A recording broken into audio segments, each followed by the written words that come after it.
नमस्कार, संकल्प न्यूज में आपका स्वागत है। मैं आलोक शर्मा। नजर डालते हैं आज की मुख्य खबरों पर।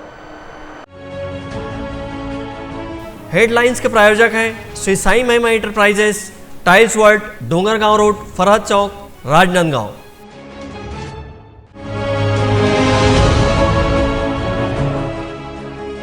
नेशनल हाईवे पर किसानों ने किया प्रदर्शन।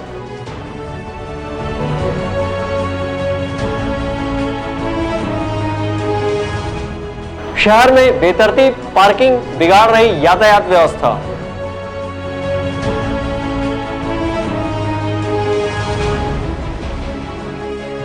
नागपुर मंडल के डीआरएम ने रेलवे स्टेशन का किया निरीक्षण।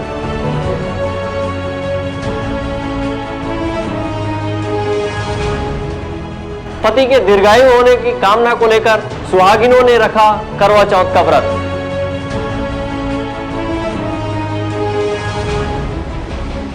और संकल्प न्यूज के खास कार्यक्रम में आज मुखातिब होंगे डॉक्टर आलोक शुक्ला।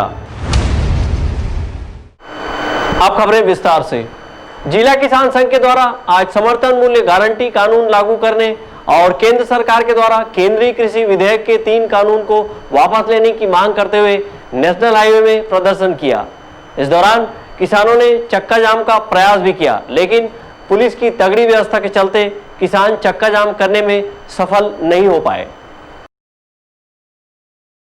राष्ट्रव्यापी आह्वान के तहत राजनांदगांव जिले में भी किसानों ने प्रदर्शन किया। इस दौरान जिला किसान संघ के बैनर तले बड़ी संख्या में किसान नेशनल हाईवे पर उतरे और चक्का जाम करने की कोशिश करने लगे, लेकिन पुलिस की तगड़ी व्यवस्था होने के चलते किसान चक्का जाम करने में सफल नहीं रहे। वहीं उसके बाद किसान नेशनल हाईवे पर भी बैठ गए। जिला किसान संघ के संयोजक सुदेश टिकम का कहना है कि वे सांकेतिक चक्का जाम करने पहुंचे थे। सुरेश टिकम ने कहा कि उन्होंने राष्ट्रपति के नाम एक ज्ञापन देकर केंद्र सरकार के द्वारा लागू किए गए 3 कृषि कानून को वापस लेने और समर्थन मूल्य गारंटी कानून लागू करने केंद्र सरकार को निर्देशित करने का आग्रह अपने ज्ञापन के माध्यम से राष्ट्रपति से किया है।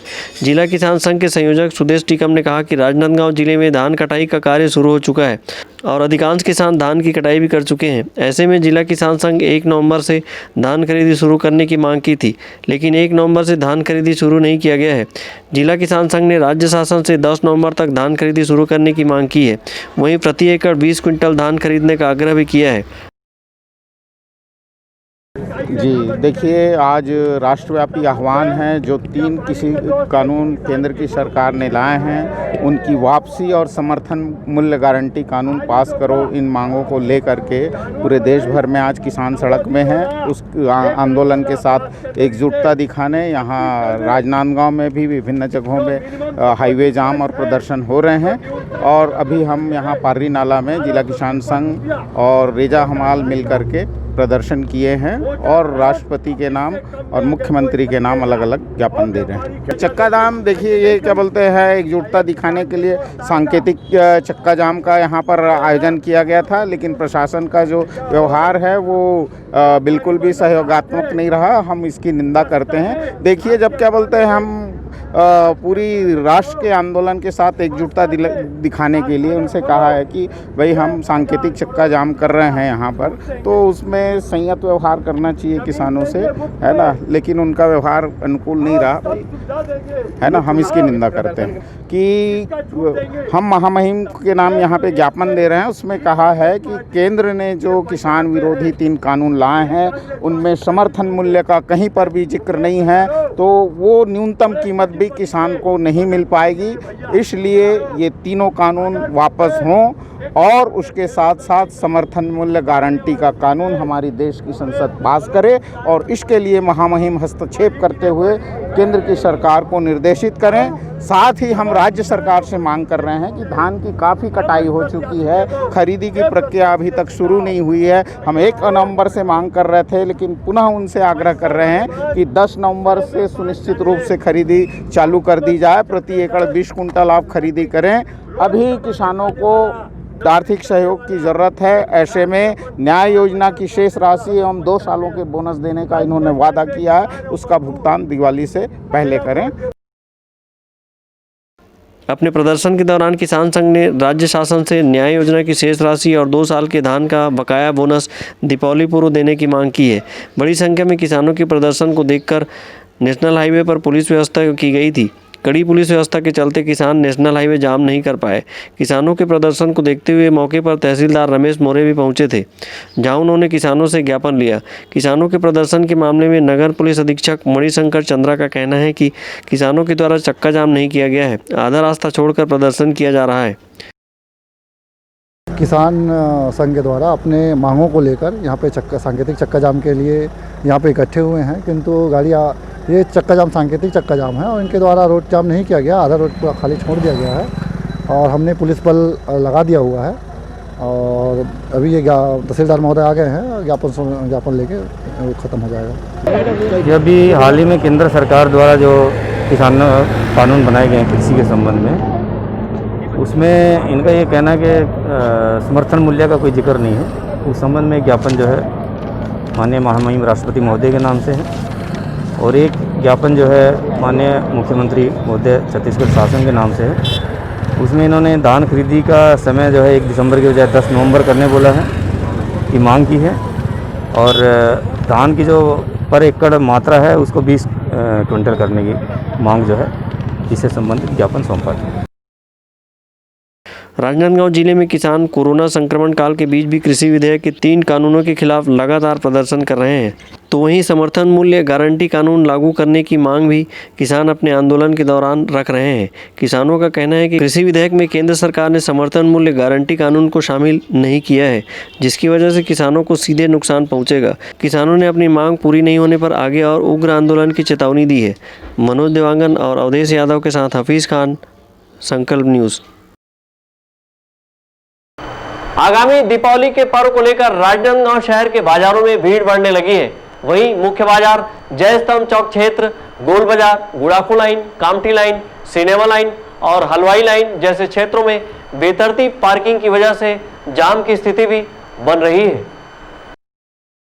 आगामी दीपावली पर्व को लेकर बाजार सज चुका है और बाजार में ग्राहकों की रौनक भी बढ़ने लगी है। कोरोना काल के चलते लगातार हुए लॉकडाउन के बीच व्यापारियों को दीपावली बाजार से नुकसान की भरपाई की उम्मीद दिखाई दे रही है। वहीं दीपावली पर्व को लेकर विभिन्न सामानों की प्रदर्शनी को लेकर व्यापारी अपने दुकान से बाहर तक सामान निकाल देते हैं, तो वहीं ग्राहक भी बेतरतीब पार्किंग करने मजबूर हो जाते हैं, क्योंकि शहर के मुख्य बाजार क्षेत्र में अधिकांश दुकानों में पार्किंग सुविधा उपलब्ध नहीं है। सड़क किनारे लोग अपने वाहनों को खड़ी कर देते हैं। ऐसे में यातायात विभाग ने सभी दुकानदारों को अपने दुकान के भीतर ही सामान सजाने का निर्देश दिया हुआ था, तो वहीं 4 पहिया वाहनों की पार्किंग के लिए म्युनिसिपल स्कूल ग्राउंड परिसर सहित फ्लाईओवर एरिया चिन्हित किया गया है। इसके बावजूद 4 पहिया वाहन भी बाजार में प्रवेश कर रहे हैं, जिसकी वजह से जाम की स्थिति निर्मित हो रही है। वहीं 2 पहिया वाहनों की बेतरतीब पार्किंग भी समस्या बनी हुई है। यहाँ पर यातायात विभाग के द्वारा सड़क किनारे पार्किंग पट्टी भी बनाई गई है, जिसके भीतर ही वाहनों को पार्क करने कहा गया है।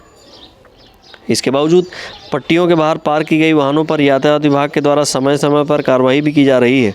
शहर की पार्किंग व्यवस्था को लेकर ग्राहकों और व्यापारियों का कहना है कि समुचित पार्किंग व्यवस्था नहीं होने के चलते इस तरह की दिक्कतें आती हैं। प्रशासन को चाहिए कि पार्किंग की एक सुनिश्चित एक जगह, एक विकल्प ढूंढना चाहिए कि जो मार्केट में इतनी आवागमनी और दीपावली की सीज़न है, बाजार भरी हुई रहती है, तो प्रशासन को चाहिए कि पार्किंग के लिए एक अलग से व्यवस्था किया जाए। इसके लिए बड़ा ग्राउंड हो या फिर एक जगह व्यवस्थित हो जानी चाहिए जहाँ पे सब गाड़ियाँ पार्किंग कर सके, जिससे लोगों को आने जाने में दिक्कत ना हो और व्यवसाय भी, प्रतिष्ठानें भी अपने सुव्यवस्थित चलता रहे।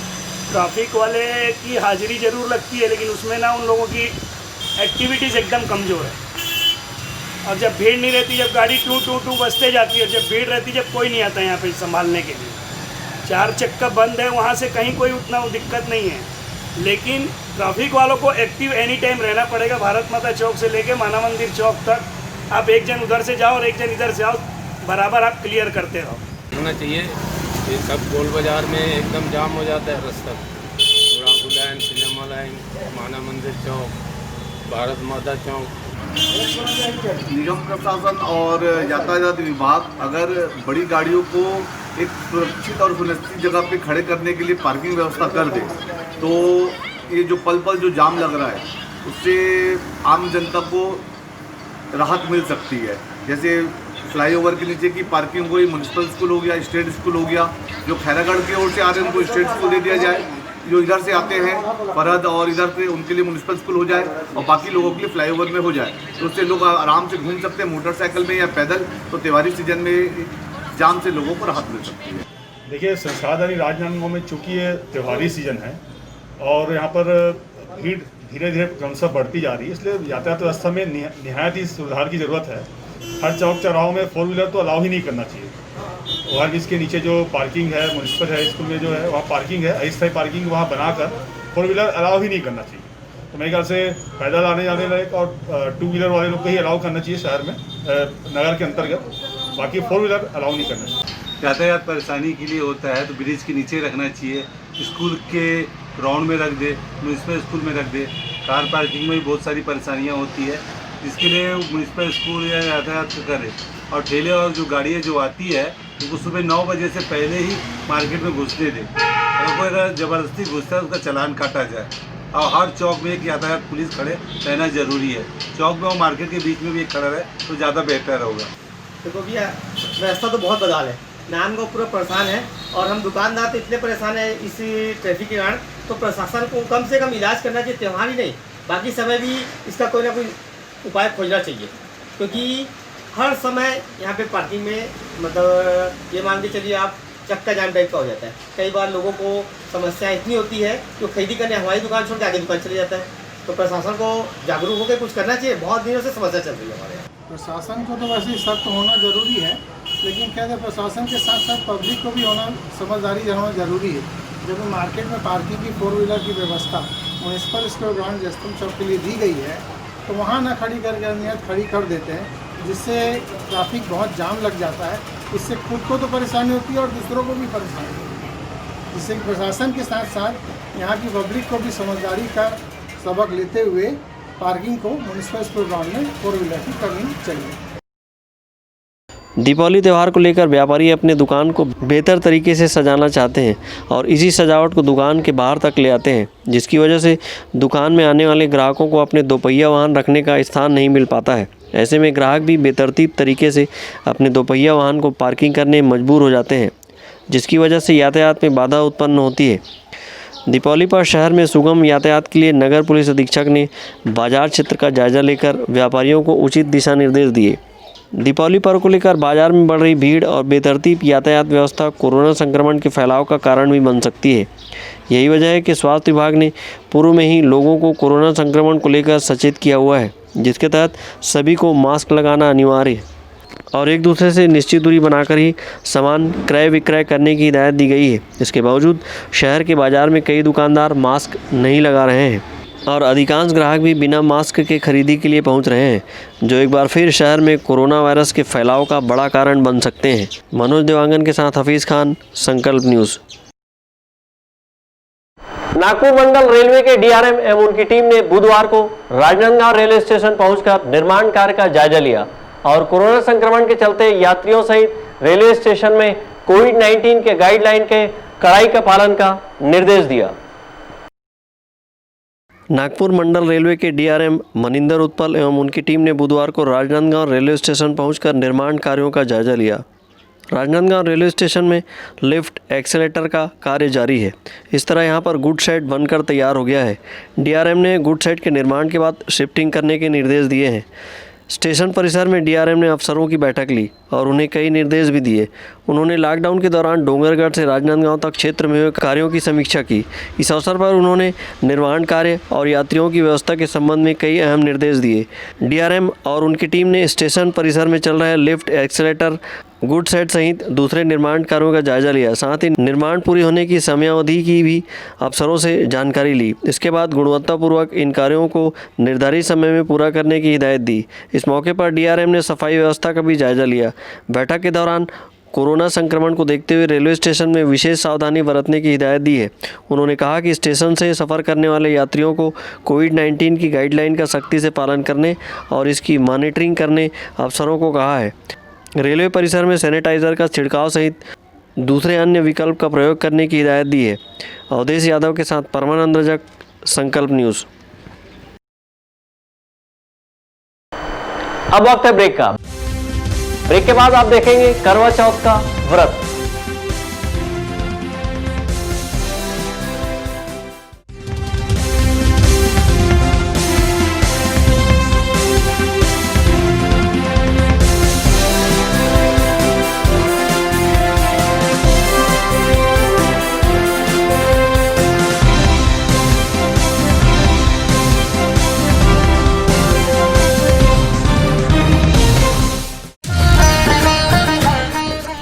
शक्ति इंटरप्राइजेस के मनमोहक पटाखों के साथ दीपावली की खुशियां मनाइए। सभी प्रकार के पटाखे थोक एवं चिल्लर भाव में उपलब्ध हैं। Standard, Supreme, Ravindra, Krishna, Atlas, Sony जैसे ब्रांडेड पटाखे सबसे कम कीमत पर उपलब्ध। हमारे यहाँ प्रदूषण रहित विदाउट बैरियम के पटाखे भी उपलब्ध हैं। आपके पसंदीदा पटाखे 500, 1000 व 1500 रुपए के आकर्षक गिफ्ट पैक में उपलब्ध हैं। कोरोना संक्रमण के दौर में भीड़ से बचने के लिए पहले से खरीदी करें।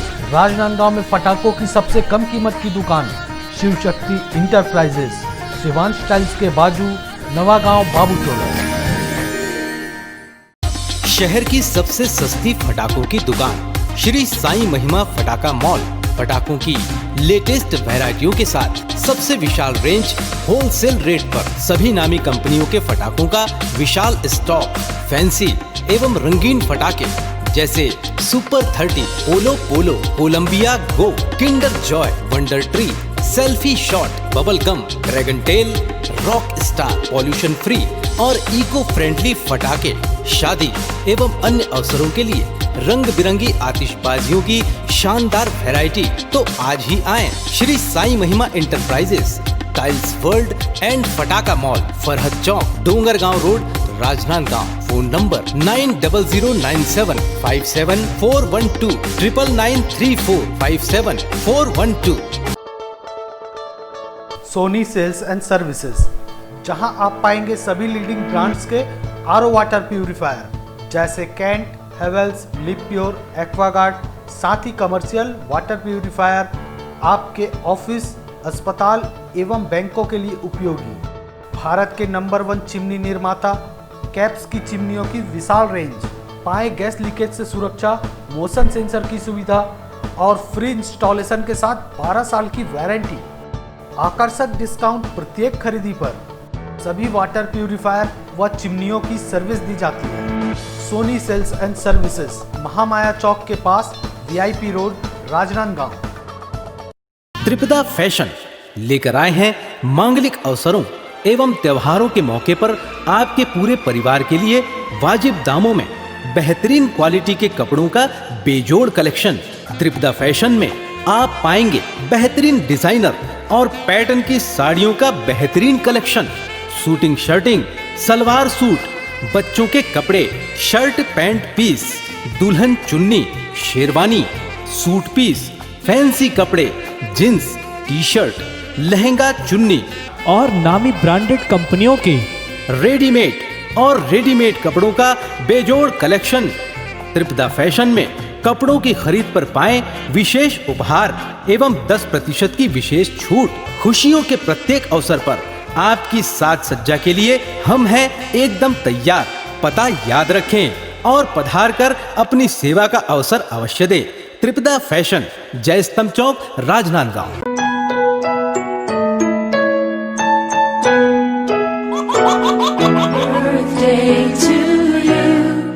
आप अपने बच्चे के जन्मदिन को बनाइए खास संकल्प केबल नेटवर्क के साथ। सिर्फ 500 रुपये में 30 सेकंड का विज्ञापन हर 3 गाने के बाद और आपको मिलेगा 1 पाउंड का केक फ्री। आप अपने बच्चे की तस्वीर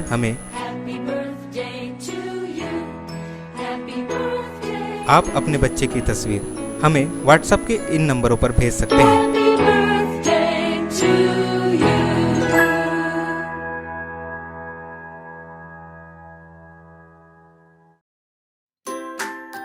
अपने व्यापार को दीजिए नया आयाम।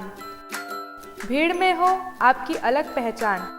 जुड़े संकल्प केबल नेटवर्क से, जुड़े संस्कारधानी से। विज्ञापन के माध्यम से स्क्रॉल एड 24 घंटे आपके टीवी स्क्रीन पर। एल शेप नए रूप में प्रत्येक मिनट पर। वीडियो एड, जन्मदिन, व्यावसायिक उत्सव बधाई, शुभकामनाएं। हमारे विशेष कार्यक्रमों के लिए प्रायोजक आमंत्रित है। संपर्क करें संकल्प केबल नेटवर्क, गांधीनगर, राजनांदगांव।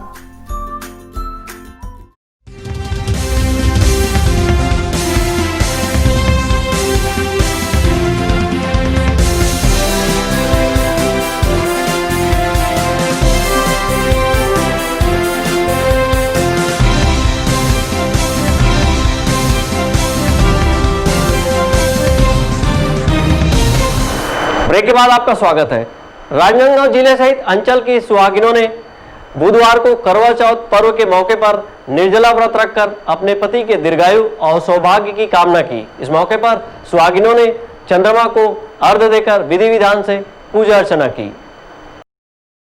अपने पति की दीर्घायु और सौभाग्य की कामना को लेकर सुहागन महिलाओं ने करवा चौथ का पर्व धूमधाम से मनाया और चंद्र को अर्घ्य देकर विधि विधान से पूजा अर्चना की। इस मौके पर मिट्टी के करवा और छलनी से चंद्रमा को अर्घ्य दिया और शिव पंचायत की विधि विधान से पूजा अर्चना की। इस मौके पर महिलाओं ने विशेष श्रृंगार किया था और निर्जला व्रत रखकर सुहाग की सलामती की कामना की। शाम को महिलाएं चांद निकलने का इंतजार करती रहीं।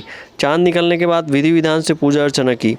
इसके बाद छलनी में चांद के साथ पति के चेहरे का दीदार कर उनके दीर्घायु की कामना की। इसके उपरांत पति ने पत्नी को अपने हाथों से पानी पिलाकर व्रत पूर्ण कराया।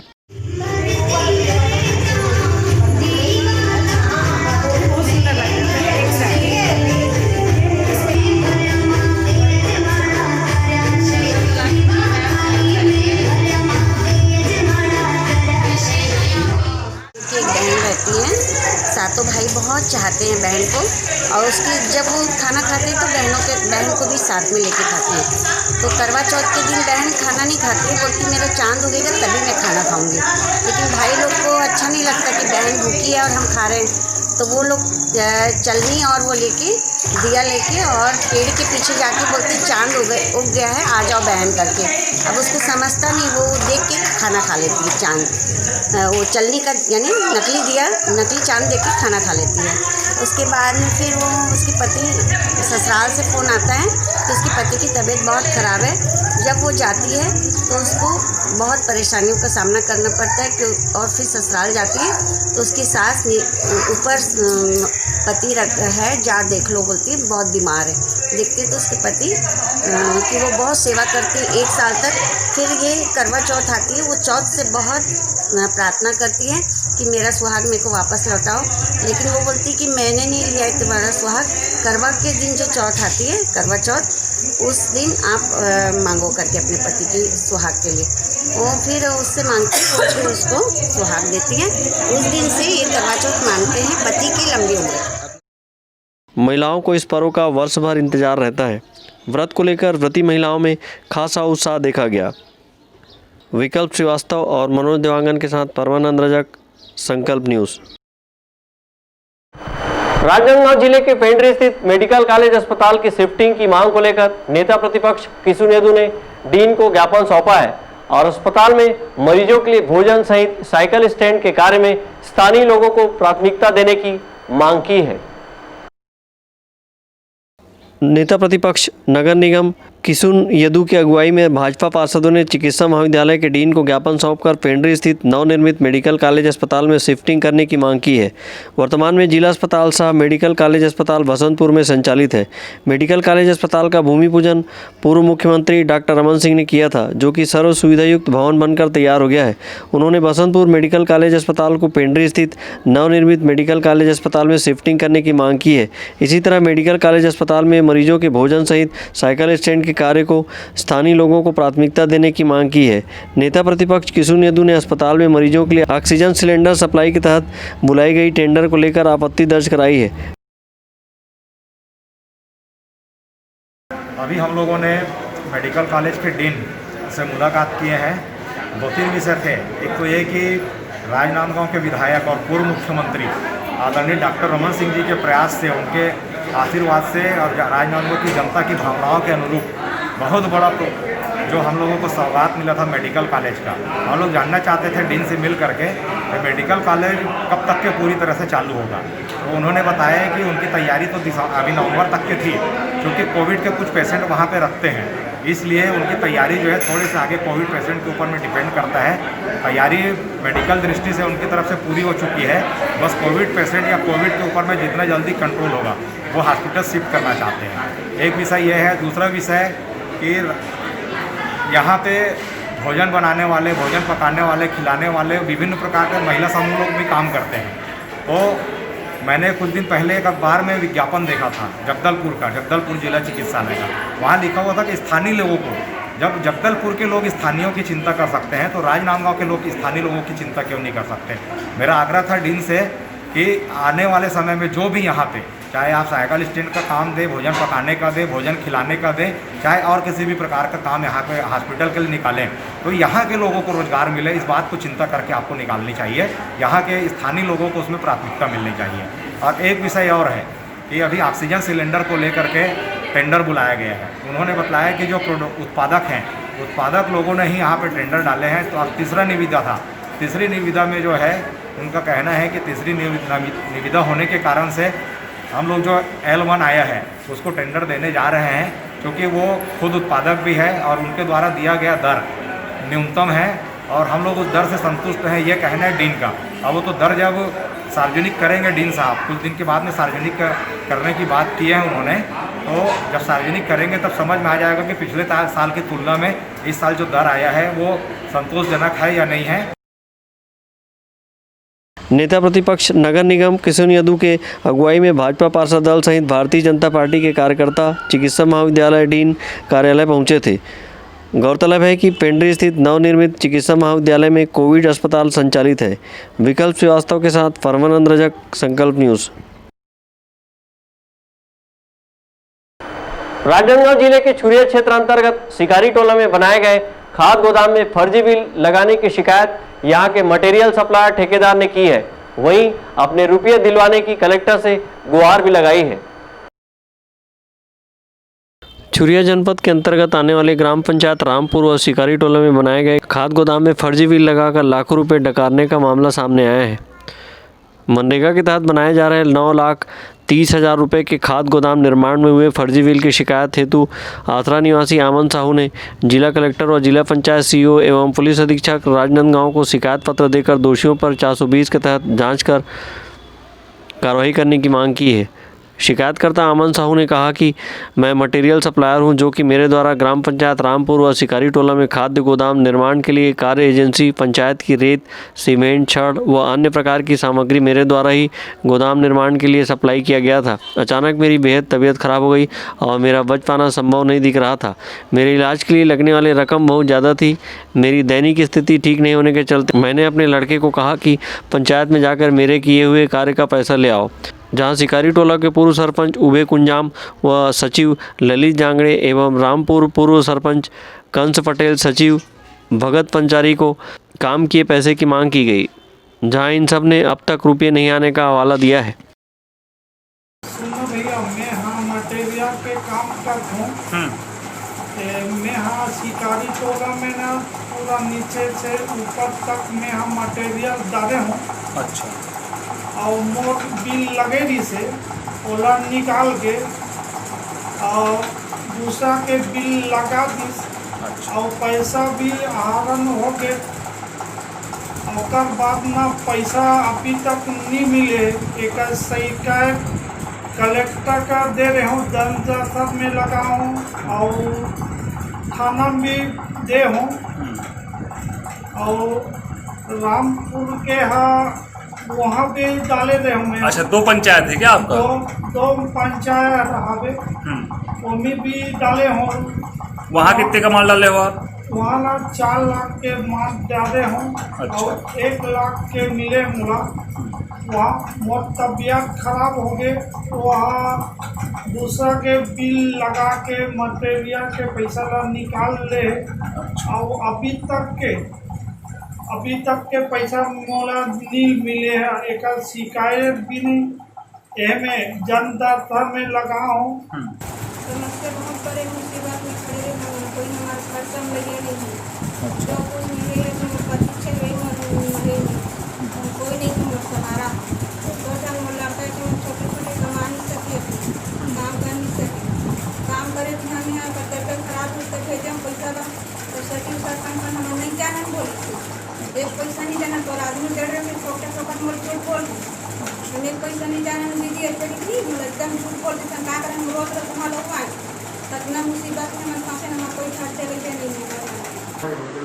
जी, फर्जी बिल के मामले में कुछ नहीं से बोलना चाहूँगा मैं, क्योंकि कार्य के आधार पर मूल्यांकन में किया गया है। मूल्यांकन करने के बाद कार्य एजेंसी द्वारा बिल लगाया गया है। अब कार्य एजेंसी जानते हैं तो किसका बिल लगाना है किसका नहीं लगाना है, तो हम लोग पर डिपेंड नहीं रहता। तो कार्य एजेंसी में रहता कार्य का, वो जिसका बिल लगा तो उसी को पेमेंट होता है, उसका अपन कुछ नहीं बोलते। तो सर इसकी जानकारी आपको नहीं रही कि ये अमन साहू के बिल के जगह हटाकर ये बताया जा रहा है कि अमन साहू ने बताया कि मेरा बिल को हटाकर दूसरे किसी का बिल लगा दिया गया?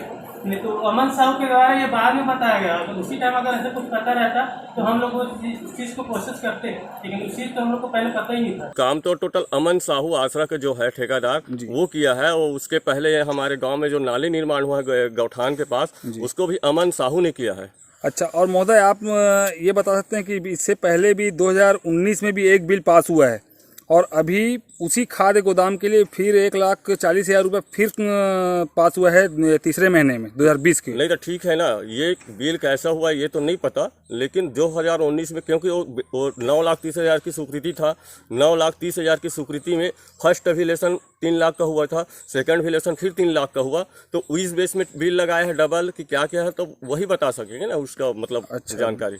चलिए, तो आप क्या चाहते हैं इस बारे में? फिर मैं तो चाहता हूं, मैं तो जिस दिन मैं चार्ज लिया उसी दिन बोल दिया था कि जितना जल्दी हो सके बिल्डिंग को पूर्णतः करिए, उसके बाद उसको हैंड ओवर करिए, क्योंकि हमको तो ये भी समस्या है, जब 9 लाख का बिल्डिंग बन रहा है, हम आज आंगनबाड़ी जो संचालित होना है, नया आंगनबाड़ी, वहाँ हम चावल वितरण कर रहे हैं, तो जितना जल्दी हो सके बनेगा तो कम से कम वहाँ हम शिफ्ट कर सकते हैं। पीड़ित अमन साहू ने कहा कि जब मैं इस बिल की जानकारी के संबंध में जनपद के कार्यक्रम अधिकारी मोहित पड़ौती व शंकर चंद्रवंशी को इस बात की जानकारी दी जिससे मुझे न्याय मिले, पर इनके द्वारा भी मुझे महीनों घुमाया गया, जबकि एक दिन उनके द्वारा ही पूर्व सरपंच सचिव व गांव वालों के समक्ष 10 अक्टूबर 2020 को इस तारीख से 20 दिन की मोहलत मांगकर 63,114 रुपये भुगतान करने एवं बाकी 2 लाख रुपये के लगभग की भुगतान मूल्यांकन होने पर बिल के माध्यम से देने की बात कही, लेकिन रुपए नहीं मिले। इस मामले में पंचायत से जुड़े अधिकारियों का कहना है कि सरपंच सचिव के द्वारा जो बिल प्रस्तुत किया जाता है उसके बिल पर भुगतान होता है। जनपद पंचायत के कार्यक्रम अधिकारी मोहित पड़ौती का कहना है कि जो सरपंच सचिव ने बिल लगाया था उसका भुगतान हो गया है। सरपंच सचिव ने किस ठेकेदार का बिल लगाया इसकी जानकारी मुझे नहीं है। नहीं हो सकते हैं, उसमें क्या है, जो फर्जी बिल है सरपंच सचिव के द्वारा जो बिल लगाया गया उसके आधार पर पेमेंट किया गया है ना। सरपंच के साथ ये जो ठेकेदार है जो अमन है उनके साथ इनका ये था कि बात हुआ था कि मटेरियल सप्लाई इन्होंने किया है, लेकिन सरपंच सचिव के द्वारा जो बिल लगाया गया है उसमें पेमेंट किया गया है। तो बाद में हम लोग ने बैठक करके किसकी किसकी बैठक की गई सर? अपन यही अमन हो गया और सरपंच सचिव है ना, पूर्व सरपंच। तो जब ये सत्य है सर, तो फिर इनको बैठक में शामिल करने की जरूरत क्या थी? देखो इसमें हुआ क्या है, जो बिल लगा है जी वो तो सही बिल किसका बिल किसका लगा है सर? जो सरपंच सचिव ला के बिल देगा जी वही मान्य होता है। तो बिल इन्हीं का लगा है किसी और का लगा, ये जानकारी चाहिए सर। बिल जो सरपंच सचिव लगाया है वही बिल लगा और उसके आधार पर पेमेंट होगा। तो वो ठीक है ना सर, लेकिन बशर्ते आप इनको बैठक में बुलाए बता रहे हैं आप। मैं इसके बारे में नहीं जानता ना भाई, वो किससे मटेरियल लिया है ये मेरे में नहीं आता है ना। वो नहीं बोल रहा अगर सर, सरपंच सचिव इससे मटेरियल लिया है जी तो वो उसके खिलाफ शिकायत करेगी। इस पूरे मामले में शिकायत करते हुए पीड़ित ने जिले के आला अधिकारियों से न्याय दिलाने की गुहार लगाई है। संकल्प न्यूज़ के लिए छुरिया से ताहिर खान की रिपोर्ट। अब देखते हैं संकल्प न्यूज़ का खास कार्यक्रम शख्सियत, जिसमें हम रूबरू होंगे शिक्षा सचिव डॉक्टर आलोक शुक्ला से। तो पेश है शख्सियत।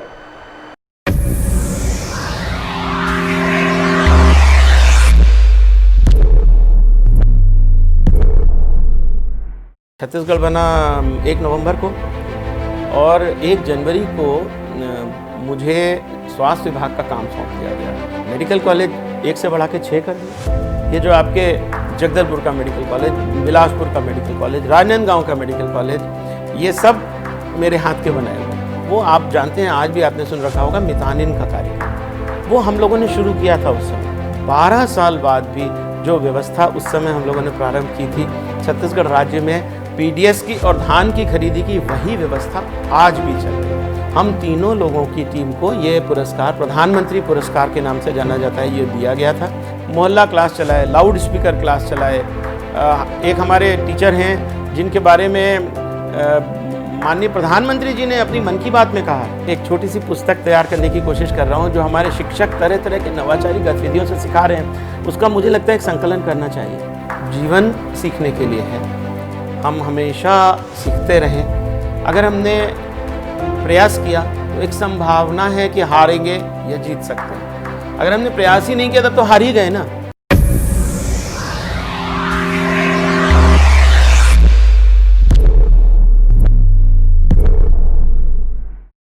नमस्कार, शख्सियत में एक बार फिर से हाजिर हैं।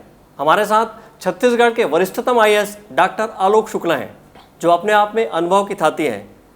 पढ़ई तुंहर दुआर जैसे एक व्यापक कार्यक्रम को सफलतापूर्वक चला रहे हैं।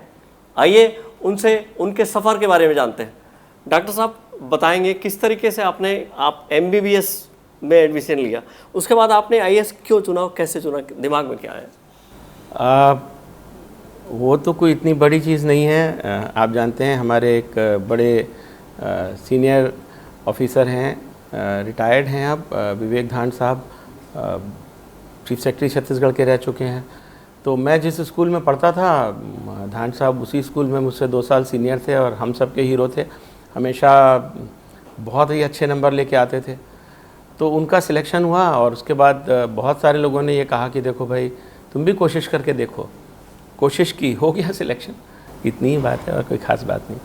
सर आपने कलेक्टर, जिस तरीके से आपकी सोच है, क्रियाशीलता है, तो आप कलेक्टरशिप के दौरान भी आपने एक अलग काम किया होगा। किस तरह, इसमें कोई यादगार कोई काम हो? जी, तो मेरे 2 ज़िले किए थे मैंने, दोनों फ़िलहाल मध्य प्रदेश में हैं। एक जो पहला ज़िला मैंने किया था वो शिवपुरी ज़िला किया था, ग्वालियर के पास में है, और उसके बाद में फिर सागर ज़िला मैंने किया। तो इन दोनों ज़िलों में कुछ चीज़ें बड़ी आज तक मुझे याद रह गई हैं। शिवपुरी में पहला ज़िला था मेरा, नई नई चीज़ भी थी। तो उस समय आपको पता है साक्षरता का बड़ा काम होता था, और तब हम लोगों ने साक्षरता का एक बहुत बड़ा अभियान शिवपुरी ज़िले में चलाया था। उसके अलावा वहाँ अस्पताल बड़ा छोटा सा था, तो बहुत अच्छी सुविधाएं नहीं थी। तो रोटरी क्लब के साथ मिलकर के हम लोगों ने वहाँ शिवपुरी के अस्पताल में एक बहुत बढ़िया सा हार्ट का यूनिट भी शुरू किया था। और मुझे ये भी याद है कि जब तक मैं शिवपुरी ज़िले में था तब तक, क्योंकि मैं सर्जन हूँ, तो छोटी मोटी सर्जरी भी वहाँ कर लेता था, तो वो भी थोड़ी सी यादें शिवपुरी की हैं। सागर ज़िले में जो हम लोगों ने 2 बड़े बड़े काम किए, आप जानते हैं ज़िले में इंसान साल 2 साल रहता है, बहुत ज़्यादा वक्त रहते नहीं है। तो उस थोड़े से समय में एक तो सागर में पानी की बड़ी प्रॉब्लम है। नाम है सागर, लेकिन पीने का पानी नहीं मिलता। गर्मी के मौसम में बहुत मुश्किल होती है। वहाँ पर एक नदी है जहाँ से पानी आता है, और आपको जान के हंसी आएगी कि उस नदी का नाम ही है बेबस नदी है। वहाँ से पानी निकालते हैं। तो हम लोग गर्मी के मौसम में नदी के तल के अंदर मीलों चलते थे, और जहाँ कहीं थोड़ा बहुत पानी मिल गया वहाँ पे फिर कुआं खोद के वहाँ से पानी लेके आते थे। तो एक तो ये काफ़ी कोशिश हम लोगों ने की। दूसरा, सागर ज़िले में हम लोगों ने उस समय स्वच्छता अभियान नया नया शुरू हुआ था, तो बहुत बड़े पैमाने पे हम लोगों ने, जो आज आप सुनते हैं टॉयलेट बनाने का काम, तो हम लोगों ने सागर ज़िले में लगभग 1-8 लाख टॉयलेट उस समय बनवाए थे, और पूरी तरह से जन सहयोग से। तब तक तो सरकारी मदद नहीं होती थी, केवल जन सहयोग से होता था। तो वो भी थोड़ी सी यादगार है काम करने की। डॉक्टर साहब, आप पेशे से, आप विधा आपका MBBS चिकित्सक रहे हैं, और आप प्रशासनिक अधिकारी। तो प्रशासनिक जो काम है, उस दौरान ऐसा कोई वाक़या जिसमें आपने अपनी चिकित्सीय अनुभव का शानदार उपयोग किया हो, ऐसा कोई वाक़या? अब शानदार तो मैं नहीं जानता। मैंने जैसा आपको बताया कि शिवपुरी ज़िले में जब तक मैं गया तब तक मैं काफ़ी सर्जरी करता था। तो 1-2 छोटे छोटे ऐसे वाक़े हैं जो मुझे याद हैं, और वो मैं आपको ज़रूर सुनाना चाहता हूँ। मैं SDM था, आज का अलीराजपुर ज़िला है मध्य प्रदेश का। उस समय झाबुआ ज़िले का एक सब डिवीज़न हुआ करता था, और छोटी सी जगह थी, ब्लॉक हेडक्वार्टर था। वहाँ पे एक छोटा सा प्राइमरी हेल्थ सेंटर जैसी जगह थी, लेकिन क्योंकि भीलों का इलाका है तो वहाँ पे वो तीर वगैरह बहुत चलाते थे। तो एक डॉक्टर फयाज़ हुसैन थे, अब तो रिटायर हो गए होंगे, वो वहाँ पे सर्जन थे, उनके साथ में मैं सर्जरी करता था। एक ऐसा वाक़या आया कि एक कोई सर्जन थे, उनके पिताजी थे, उनके पैरों में बड़ी तकलीफ़ थी, और उसको हम लोग सर्जरी की भाषा में कहते हैं कि एक सिंपैथेटिक नर्व होती है, सिंपैथेक्टमी का ऑपरेशन होता है, वो ऑपरेशन उनका करने की ज़रूरत थी। वो ऑपरेशन मैंने किया वहाँ पर, और उसके बाद में फिर वो बड़े आसानी से चलने फिरने लगे। अब क्या हुआ कि उस समय वहाँ नर्मदा बचाओ आंदोलन बहुत ज़्यादा चल रहा था और जो एक्टिविस्ट थे वो वहाँ पे सिंचाई विभाग को सर्वे नहीं करने देते थे। तो डिविजनल कमिश्नर इंदौर थे विजय सिंह साहब, जो बाद में भारत के डिफेंस सेक्रेटरी बन के रिटायर हुए। उन्होंने हुक्म दिया कि नहीं, सर्वे कराने के लिए एसडीएम और एसडीओ पुलिस साथ में जाएंगे, पुलिस लेके जाएंगे, सर्वे कराएंगे। तो हम लोग नर्मदा के किनारे करीब 20-25 किलोमीटर पैदल चल के वहाँ पे पहुँचे और वहाँ हम लोगों ने सर्वे शुरू किया। तो वहाँ पे वो एक्टिविस्ट सारे के सारे इकट्ठे हो गए और हम लोगों पर पत्थर फेंकना शुरू कर दिया। तो उधर से वो पत्थर फेंक रहे थे, इधर से हम लोग अपना बचाव कर रहे थे और साथ में इरिगेशन डिपार्टमेंट वाले सर्वे कर रहे थे। उस माहौल में अचानक यह हुआ कि एक व्यक्ति एक ट्रे में चाय लेकर के आया। तो मुझे बड़ा आश्चर्य हुआ। मैंने कहा भाई आप, सारे गांव आपसे नाराज़ हो जाएगा, सब तो हम लोगों को गाली बक रहे हैं और पत्थर फेंक रहे हैं, आप चाय पिला रहे हैं, ऐसा क्यों? तो कहने लगे आप भूल गए, आपने मेरे पिताजी का ऑपरेशन किया था और आप मेरे गांव में आए हैं और मैं आपको बिना चाय पिए जाने दूं, ये संभव नहीं है। तो ये अपने आप में एक ऐसा अनुभव हुआ कि नहीं, देखिए लोग जो हैं वो महसूस करते हैं कि आपने कुछ अच्छा काम किया। ऐसे ही शिवपुरी ज़िले में एक मुझे वाक़या याद है। मैं वहाँ कलेक्टर था। एक आदिवासी युवक था, उसको किसी ने कुल्हाड़ी से मारा और उसके सर की हड्डी अंदर को दब गई थी। तो वो बेहोश था और शिवपुरी के अस्पताल में गया। वहाँ पे एक जनरल सर्जन थे, उनको थोड़ा सा ऐसा लगा कि ये ऑपरेशन थोड़ा कठिन है तो मैं नहीं करूँगा, तो उन्होंने उसको ग्वालियर रेफ़र कर दिया। तो उस बच्चे की माँ आई मेरे पास, मैं बैठा था अपने ऑफिस में, कहने लगी कि वो सर वो ग्वालियर भेज रहे हैं। मैंने कहा अच्छा चलो मैं रेड क्रॉस की गाड़ी से आपको ग्वालियर भिजवा देता हूँ। तो कहने लगी नहीं, मैं तो ग्वालियर लेके जा नहीं पाऊँगी और आप भले गाड़ी से भेज देंगे, भले सरकारी अस्पताल में इलाज कराएंगे, पर वहाँ पे हमारा रहना खाना पीना बहुत सारी दिक्कत है, हम तो यहीं इलाज कराएंगे, जो हो सो हो। तो मेरा काम ख़त्म हुआ, मैं जिला चिकित्सालय गया, वहाँ पे जो सर्जन थे उनसे मैंने कहा साहब कर दो आप ऑपरेशन। उन्होंने थोड़ी चुभती सी बात कह दी, कहने लगे इतना मुश्किल ऑपरेशन है, अगर ऐसा ही है तो आप कर दो। तो वो थोड़ा मन को लग गई, तो मैंने कहा चलो करते हैं। तो वो ऑपरेशन मैंने करा तो वो काफ़ी सीरियस तो था। अगले दिन सुबह जब मैं फिर राउंड के लिए गया तो मैंने देखा कि वो अपने बिस्तर पे बैठा हुआ है और दूध भी पी रहा है लेकिन बोल नहीं रहा। अब वो कुछ आप जैसे मित्र ऐसे भी होते हैं जो मौका निकालते हैं। तो अखबारों में खूब बड़ी बड़ी खबर छपी कि कलेक्टर ने ऑपरेशन किया और आदिवासी युवक के बोल बंद हो गए। तो मैंने कहा यार ये बड़ा मुश्किल है, क्या किया जाए। और उसको लेके बड़ा हंगामा हुआ। कुछ लोगों ने भला बुरा कहा, कुछ ने कुछ कहा, लेकिन मेरी किस्मत अच्छी थी कि उसका हम लोगों ने करीब 15 दिन इलाज किया और वो बिल्कुल ठीक हो गया, बोलने लगा, बातचीत करने लगा, ठीक से उठ के अपने पैरों पे चल के अपने घर गया। तो मैं आपको ये बताना चाहता हूँ कि ये शुरू में तो बड़ी बुराई हुई, उसके बाद मेरे पास इतनी फ़ैन मेल आती थी, दिन में कम से कम 15-20 पोस्ट कार्ड चिट्ठियाँ आती थी कि आपने बड़ा अच्छा काम किया। तो ऐसे ही वो हो जाता है कभी कभी। इस तरह आपने देखा कि जिलाधीश और एक चिकित्सक, वो भी सर्जरी, दोनों की जो अपना कर्तव्य है दोनों को बखूबी निभाते आ रहे हैं। डॉक्टर साहब, आप मध्य प्रदेश के बाद छत्तीसगढ़ बना, शुरुआती दिनों में प्रशासनिक जो उसमें काम में बहुत ज़्यादा इंटरेस्ट की ज़रूरत थी, उस दौरान आपने किस तरीके से आपको अनुभव और कैसे आगे बढ़ा? जी, तो छत्तीसगढ़ बनने के तत्काल बाद लगभग 2 महीने के बाद ही छत्तीसगढ़ बना 1 नवंबर को जी, और 1 जनवरी को मुझे स्वास्थ्य विभाग का काम सौंप दिया गया। और उस समय तक मैं सचिव स्तर पे नहीं पहुंचा था, तो मुझे विशेष सचिव बना के स्वास्थ्य का काम सौंपा गया और मेरे ऊपर कोई सचिव प्रमुख सचिव नहीं थे, सीधे माननीय मंत्री जी को रिपोर्ट करनी होती थी।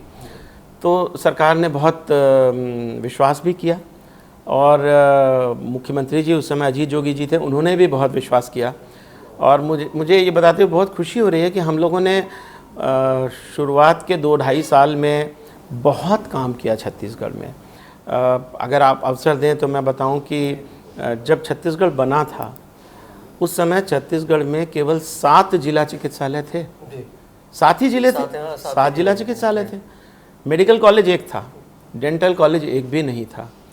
हम लोगों ने प्रयास करके अपने समय में मेडिकल कॉलेज 1 से बढ़ा के 6 कर दिए।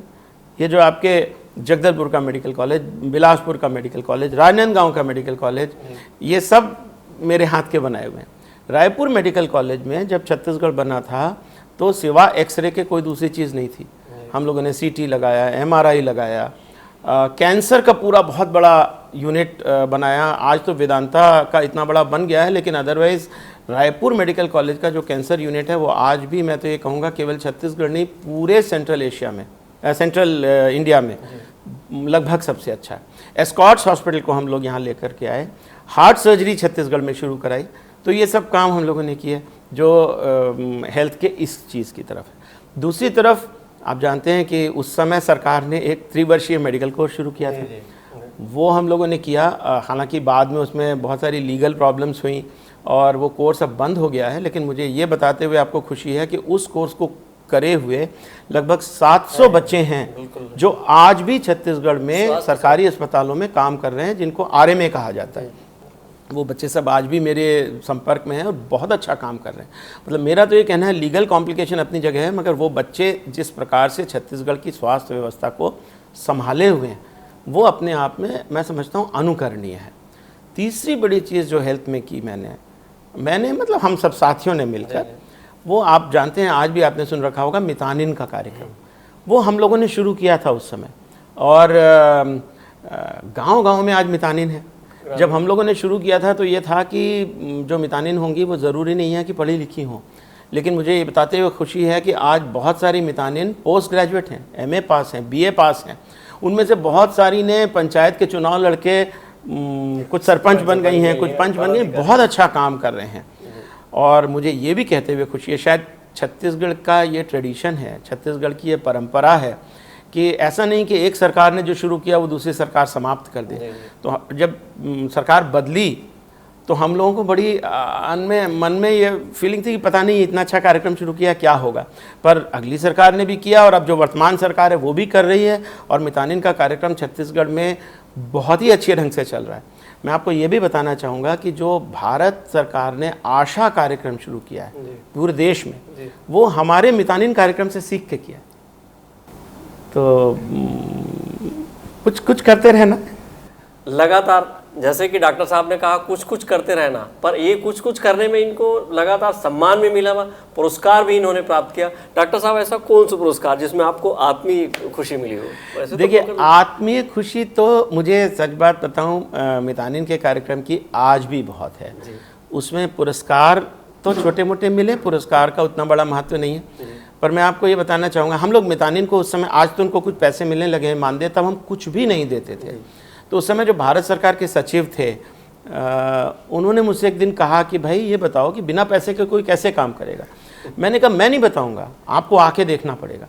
तो वो आए और गुंडरदेही विकासखंड के पास एक गांव में हम लोग उनको लेकर के गए। 40 महिलाएं बैठी हुई थी, उनसे उनकी चर्चा हुई।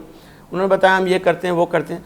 तो जो भारत सरकार के सचिव थे उन्होंने पूछा कि भाई आप पैसे नहीं मांगते, और उनको जो जवाब मिला वो इतना आज भी मेरे मतलब मर्मस्पर्शी मुझे लगता है। उन्होंने कहा, जो महिलाएं थी उन्होंने कहा हम अपने परिवार के लिए काम करते हैं, पैसे क्यों मांगेंगे। तो ये चीज़, लेकिन हाँ पुरस्कार जो मुझे मिला है वो थोड़ा बड़ा सा है। अगर आपके कैमरा पर्सन उसको दिखा सकें, ये सामने लगा हुआ है पुरस्कार। 2008 में जब मैं शिक्षा सचिव था तो उस समय डॉक्टर रमन सिंह की सरकार के समय मुझे काम दिया गया था कि छत्तीसगढ़ के पीडीएस सिस्टम को और पूरी धान खरीदी को हम लोग कंप्यूटराइज करें। उस कंप्यूटराइजेशन के लिए मेरी पूरी टीम को, जिसमें मेरे साथ शामिल थे गौरव द्विवेदी जी जो आज प्रमुख सचिव हैं छत्तीसगढ़ में, उस समय एमडी थे नान के और मार्कफेड के, और सोमशेखर जी जो एनआईसी में आज भी सीनियर साइंटिस्ट और अब तो शायद एग्जीक्यूटिव डायरेक्टर बन गए हैं, वो थे। हम तीनों लोगों की टीम को ये पुरस्कार प्रधानमंत्री पुरस्कार के नाम से जाना जाता है, ये दिया गया था। और इसमें एक गोल्ड मेडल और 1 लाख रुपए नगद टैक्स फ्री ये हम तीनों को अलग अलग मिला था, जो उस समय के लिए बहुत बड़ी बात थी। एक स्क्रोल भी मिला था जो मैंने मढ़वा के लगवाया हुआ है यहाँ पे। माननीय मनमोहन सिंह जी प्रधानमंत्री जी थे, उनके हाथ से ये पुरस्कार हम लोगों को मिला, बहुत ही अच्छा लगा। पर उससे भी ज़्यादा अच्छा ये लगा कि आज भी, ये हमने 2008 में किया था, आज 2020 चल रहा है, तो लगभग 12 साल हो गए। 12 साल बाद भी जो व्यवस्था उस समय हम लोगों ने प्रारंभ की थी छत्तीसगढ़ राज्य में पीडीएस की और धान की खरीदी की, वही व्यवस्था आज भी चल रही है। और मुझे ये भी बताते हुए बहुत खुशी है कि इसके ऊपर देश विदेश में बहुत अच्छी बातें कही गई हैं। भारत के सर्वोच्च न्यायालय ने इसकी तारीफ की है और यहाँ तक कहा है कि बाकी राज्यों को छत्तीसगढ़ से सीखना चाहिए। बाकी राज्यों को छत्तीसगढ़ से सीखना चाहिए, यानी बहुत श्रृंखला है जो देश भर में इनकी जो योजनाएं हैं, जो मूर्त रूप दिया गया है, वो उनकी गूंज होती है। वर्तमान में पढ़ाई तुम्हारे द्वार, यानी पढ़ाई आपके द्वार, ये छत्तीसगढ़ का एक ऐसी योजना है जो देश भर में मशहूर है। केंद्र इसकी प्रशंसा कर चुका है। ये इसकी शुरुआत कैसे हुई डॉक्टर साहब, पढ़ाई तुम्हारे द्वार? देखिए, ये तो जो हमारे मुख्यमंत्री जी हैं भूपेश बघेल जी, बहुत ही स्वप्नदृष्टा और आगे देखने वाले व्यक्ति हैं।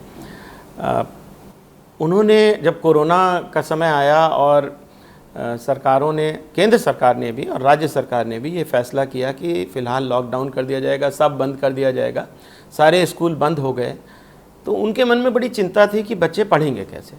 तो उन्होंने मुझे बुला करके एक दिन कहा कि बच्चों की ऑनलाइन पढ़ाई शुरू करो। तो अब मुख्यमंत्री जी का आदेश था और हम लोगों को करना था। समस्याएं बहुत बड़ी थी। समस्या सबसे बड़ी ये थी कि लॉकडाउन है, कंप्यूटर प्रोग्रामर भी कहाँ से लेकर आएँ, और अगर हम उसका टेंडर करें, कोटेशन बुलाएं, तो उसी में 3 महीने लगेंगे और उसके बाद उस टेंडर को भरेगा कौन, और फिर तो 3 महीने में अगर हम टेंडर फाइनल भी कर देंगे तो फिर महीनों के बाद में वो मिलेगा, तब तक तो पता नहीं क्या होगा।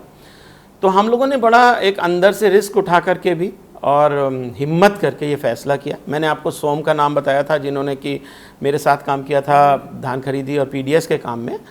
सोम के साथ मिलकर के हम लोगों ने तय किया कि हम ये प्रोग्राम इन हाउस लिखेंगे, ये सॉफ्टवेयर कोड हम इन हाउस बनाएंगे। और उस समय मंत्रालय भी बंद था, एनआईसी भी बंद था, चिप्स भी बंद था। तो इसी घर में यहीं बैठकर मेरी डाइनिंग टेबल पर मेरे साथ 5-6 हमारे यंग लड़के हैं प्रोग्रामर्स और सोम, हमारी टीम ने बैठ करके रात दिन मेहनत करके ये कार्यक्रम, ये प्रोग्राम पूरा का पूरा बनाया, इसको लिखा सॉफ्टवेयर को।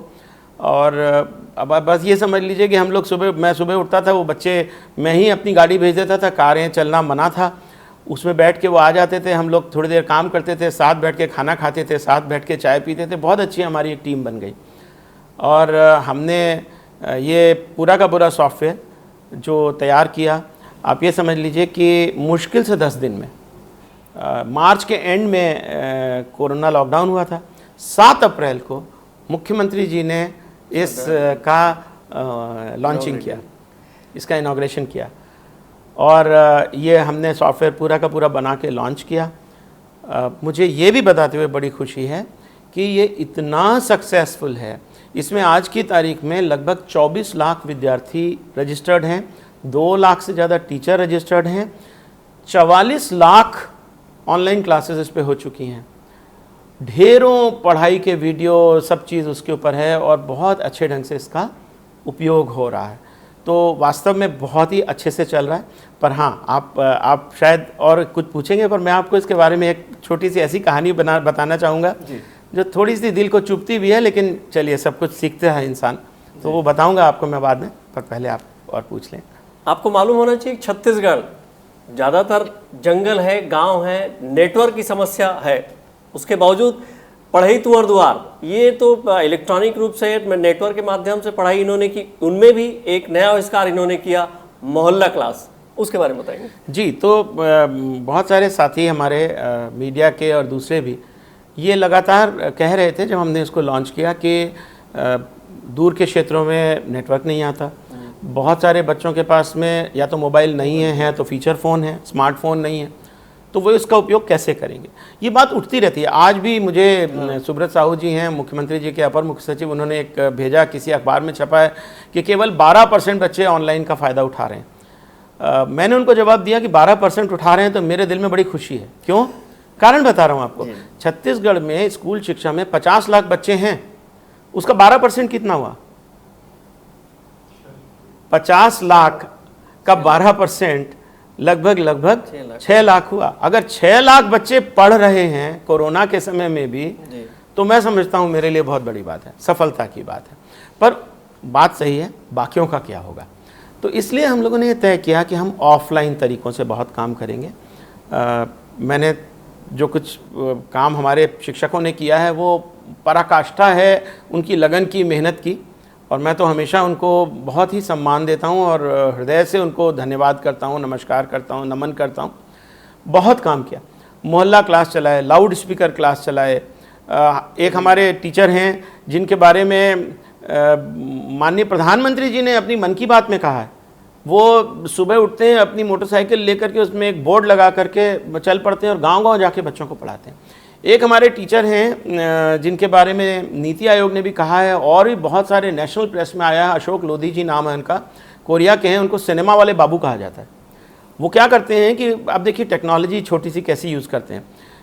जो भी हमारा मटेरियल है उन्होंने अपने मोबाइल में डाउनलोड कर लिया। अब डाउनलोड हो गया तो फिर नेटवर्क की ज़रूरत नहीं है, ऑफलाइन भी चल सकता है। जैसे आप व्हाट्सएप का वीडियो डाउनलोड कर लें, उसके बाद आप ऑफलाइन भी उसको देख सकते हैं। तो उन्होंने अपने मोबाइल में कर लिया है। अपनी मोटर बाइक पे वो अपना एक टीवी उसकी कैरियर पे बांध लेते हैं और उसको लेके वो गांव-गांव घूमते हैं। और एक ऐप होता है, मैं तो जानता भी नहीं था, मैं कोरिया गया तो मैंने देखा, उसका नाम है Miracast. Miracast app क्या करती है कि जो मोबाइल स्क्रीन है उसको शेयर कर देती है टीवी पे जी। तो वो सारे वीडियो टीवी पे दिखाते हैं बच्चों को। बच्चों ने उनका नाम कर दिया है सिनेमा वाले बाबू।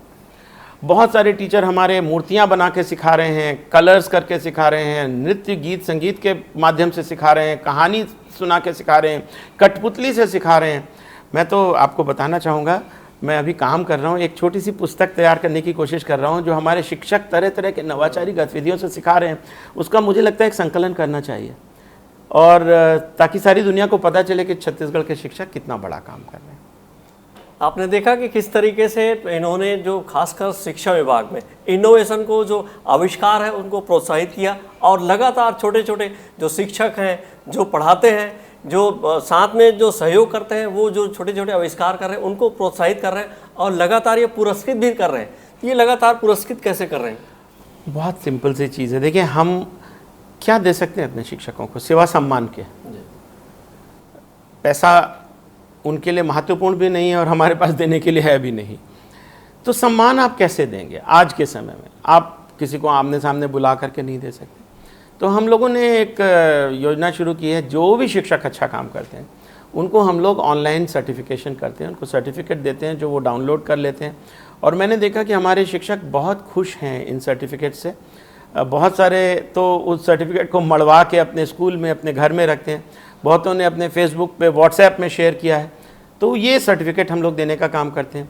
और दूसरी चीज़ मुझे लगता है, न केवल मैं बल्कि हमारे माननीय मंत्री जी, माननीय मुख्यमंत्री जी और सभी लोग इस बात को हमेशा कहते हैं कि शिक्षा विभाग का मतलब है हमारे शिक्षक और हमारे बच्चे। वही इस विभाग को चलाते हैं और वही इस विभाग की प्रगति के लिए काम करते हैं। तो उससे बड़ा सम्मान मैं समझता हूँ और क्या हो सकता है? सम्मान और पुरस्कार, यही दो चीज़ें तो हम कर सकते हैं। छत्तीसगढ़ के मुख्यमंत्री खासकर यहाँ के निवासियों के बच्चों के स्वास्थ्य के बारे में बहुत चिंतित रहते हैं और बहुत अलर्ट रहते हैं। यही कारण है कि स्कूल के मामले में डॉक्टर साहब से लगातार संपर्क बनाए हुए हैं। आप इतने पेंडेमिक, जो कोरोना जैसे महामारी के बीच भी बच्चों का स्वास्थ्य, एक भी ऐसा कैजुअलिटी नहीं हुई, लगातार क्लास चल रही है, मोहल्ला क्लास चल रही है, ये कैसे संभव हो पाया? कि मैं तो ईश्वर की कृपा मानता हूँ। ये ज़रूर है कि हम सब लोगों ने बहुत कोशिश करके ये किया हुआ है कि जो भी निर्देश केंद्र सरकार के हैं, राज्य सरकार के हैं, स्वास्थ्य विभाग के हैं, फिज़िकल डिस्टेंसिंग को लेके, मास्क पहनना, सैनिटाइज करना, उन सब का तो पालन कर ही रहे हैं। और आगे ये है कि भगवान की कृपा बनी रहे। डॉक्टर साहब, आप बच्चों को, शिक्षकों को इस कोरोना काल में क्या संदेश देना चाहेंगे? अभी मैं बच्चों को तो यही कहूँगा कि जीवन सीखने के लिए है, हम हमेशा सीखते रहें। एक छोटी सी कथा है, भगत सिंह जी, शहीद भगत सिंह जी, जिस दिन सुबह उनको फांसी मिलने वाली थी, तो रात को उनके जेलर ने उनसे पूछा कि आपकी आखिरी इच्छा क्या है, आप बताएं, क्या क्या चाहते हैं? उन्होंने कहा कि एक लेनिन की पुस्तक है जो मैं जीवन भर पढ़ना चाहता, तो मैंने नहीं पढ़ी है, मुझे लाके दीजिए, मैं रात को उस पुस्तक को पढ़ूंगा। जिस व्यक्ति को सुबह फांसी मिलने जा रही है, वो रात में पुस्तक पढ़ने की इच्छा जाहिर करता है। ऐसा हमारा देश है। तो हमारे बच्चे पढ़ते लिखते रहें, आगे बढ़ते रहें, जीवन से सीखते रहें, यही मैं कहना चाहूँगा। और शिक्षकों के प्रति तो मेरा यही कहना है कि शिक्षक तो भगवान का स्वरूप है। गुरु गोविंद दो खड़े काके लागू पाए, शिक्षा और शिक्षक इनसे बड़ा कोई नहीं है। जो सेक्रीफाइसेस हमारे शिक्षकों ने की हैं वो हम सब के लिए मिसाल हैं। हम हमेशा उनका ही अनुपालन करेंगे और उनके पीछे चलेंगे। डॉक्टर साहब, सारे कंपटीशन से लेकर यूपीएससी तक आप टॉपर रहे हैं, युवाओं का संदेश? युवाओं से तो मैं इतना ही कहूँगा कि देखिए, सबसे बड़ी चीज़ यही है कि आपको हार नहीं मानना है। यदि आप प्रयास करते रहेंगे, आगे बढ़ते रहेंगे, तो आपको आगे बढ़ने से कोई नहीं रोक सकता। अगर हमने प्रयास किया तो एक संभावना है कि हारेंगे या जीत सकते हैं। अगर हमने प्रयास ही नहीं किया तब तो हार ही गए ना। तो इसलिए कोशिश करते रहिए, देश का नाम रोशन करना है, आपको बहुत आगे बढ़ना है। ये थे डॉक्टर आलोक शुक्ला, सर्वसंपन्न और सर्वगुण संपन्न। यानी आप देख रहे हैं कि सारी जो जिम्मेदारी है उसको बखूबी निभाते आ रहे हैं। आशा है इनकी शख्सियत से आपको कुछ ना कुछ सीखने जरूर मिलेगा। नमस्कार।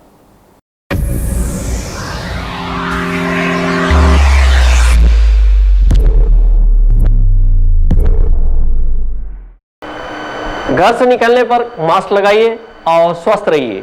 आज की खबर में बस इतना ही। हमें दीजिए इजाजत। नमस्कार।